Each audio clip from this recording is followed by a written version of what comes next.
السلام علیکم ورحمۃ اللہ وبرکاتہ۔ الحمدللہ والصلاۃ والسلام علی رسول اللہ، اما بعد۔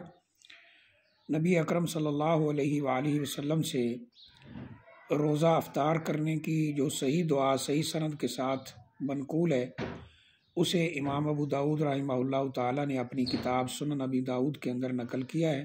یہ دارالسلام سے چھپی ہوئی کتب ستہ ہے جو اہل علم کے ہاں معروف ہے۔ اس میں صفحہ نمبر 1398 کے اوپر امام ابو داؤد رحمہ اللہ کی یہ حدیث مذکور ہے۔ نبی اکرم صلی اللہ علیہ وسلم جب روزہ افطار کرتے تو آپ یہ پڑھا کرتے تھے، یہ دعا پڑھتے تھے: ذہب الظمأ وابتلت العروق وثبت الاجر انشاءاللہ، ذہب الظمأ وابتلت العروق وثبت الاجر انشاءاللہ۔